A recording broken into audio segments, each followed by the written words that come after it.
Hello there, my name is Chris McCain. Welcome to the CNN show. I'll be your host discussing some of the biggest and sexiest scandals of the 1980s. One of my personal favorites was Vanessa Williams, who was the first ever African American to win the Miss America Beauty pageant. Not only was this one of the best and most amazing historical accomplishments that we've ever had, but it was also one of the most disappointing because just years later, it was discovered that she had posed for nude photography. Personally, I didn't have a problem with it, but America did, so there goes the crown. Another notorious scandal that happened was with American evangelist Jimmy Swaggart, who was caught cheating with sidewalk prostitutes. Not only did he probably contract an STD, but he became known as one of the biggest hypocrites in all of America. Candy, we're live.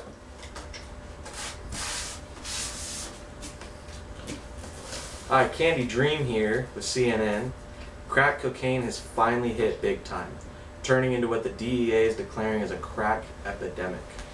Crack has brought on vast swaths of gang violence and even crack babies in areas such as LA, Chicago, New York, and even in places like Minnesota. It is reported that crack is available in all but 4 states. President Reagan has proposed broad, sweeping measures on a nationwide scale, such as creating programs like DARE and the Partnership for a Drug-Free America to kind of help youth and tell them no. And even the president's wife, Miss Nancy Reagan, has started her Just Say No campaign. So Candy Dream, how do you know so much about drugs? Well, if you didn't know, I experiment with them a lot.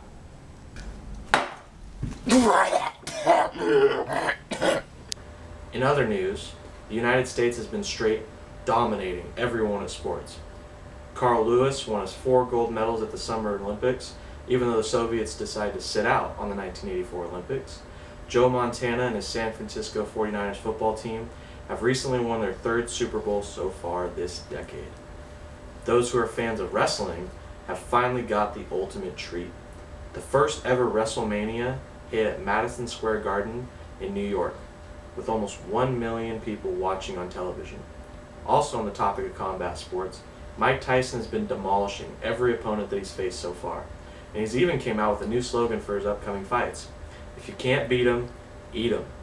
And when asked about his favorite move, he had only one word to say: Jaws. We don't know quite what that's referring to, but it must be important in the fight game. Oh, still got a little bit left. Candy! On our news team, our boss used to let us play sports during break. Until one day, that dingus Chris McCain thought it'd be funny to screw around. Hello, America and other less important countries. My name is Don Burgundy, and I will be filling in for the idiot Candy Dream due to recent events. Starting off, we have the Strategic Defense Initiative proposed by our beloved President Ronald Reagan in 1983. Essentially, this was an orbital space weaponry that would shoot down hostile and foreign missiles mid-flight that were targeted for the U.S. Now, as silly as this system sounds, rumor has it that it scared the Soviet Union from having the upper hand in the arms race. Fearing that this SDI program would destroy all their missiles, the president even proposed lasers and photons to shoot down the orbital threats. Dag spanky. Next, the Challenger incident will always be remembered as a national tragedy in our great country. On January 28, 1986, the NASA-directed shuttle program commenced the launch of the Challenger. However, not heeding the warnings of the low temperature of the O-rings from the engineers of the program, the O-rings failed, and the thruster pressure spread to the fuel tank, causing the Challenger to combust in flames and separate the shuttle, killing 7 brave souls. God bless their hearts. At 58 seconds, the joint fails again, and a plume of flame appears on the right booster. The plume from the booster intensifies as it burns through and deflects onto the large external tank. Like a giant blowtorch, the plume ruptures the external tank. Challenger, go at throttle up. Roger, go at throttle up. At 73 seconds, an intense flash fire rapidly erupts, causing the total and final breakup of the vehicle. I remember seeing the smoke and some kind of separation. There was still a lot of noise and people were screaming and the poppers were still going off. And that's when a teacher yelled down from the balcony for everyone to be quiet. something had happened. And there was like dead silence. Flight Controller Green has received a report that radar is tracking multiple pieces. That was the worst thing you can hear in that job. And it stops you. It stops you cold.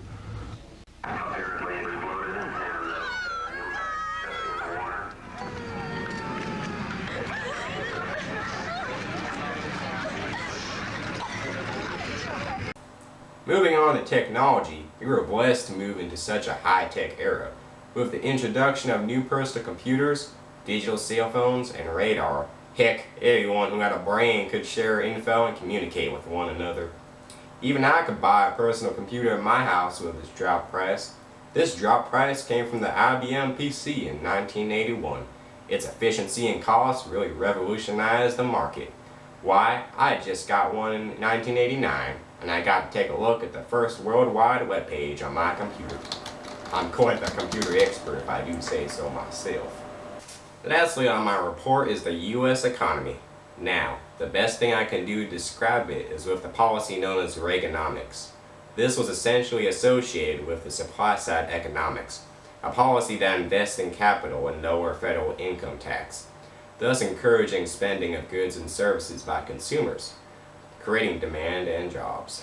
This was paired with reducing government regulation and spending to keep a tighter budget to combat the previous decade's stagflation.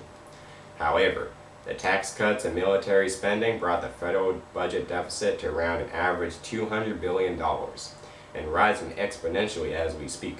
This was also contributed by Reagan, as even though he advocated for cutting programs, he was reluctant to cut Social Security and Medicare programs, which took a huge percentage of the taxpayer money. And that just about wraps up my segment. Thank you, Jesus. This is Don Burgundy, signing off. How's it going? My name is Seamus Labshy. On the flip side, many movies were released the past few years. There was Star Wars, E.T., Ghostbusters, and Raiders of the Lost Ark. I mean, if you think about it real hard though, Indiana Jones didn't really matter in Raiders of the Lost Ark. Like, if he died, I mean, the Germans would have just found the Ark and died anyways. Anyways, Oprah also became a thing in the 80s. She made an awful lot of success, probably due to her large amounts of generosity. Who knows though, this made her the first African American woman to have her own television show on air. Pretty cool if I do say so myself.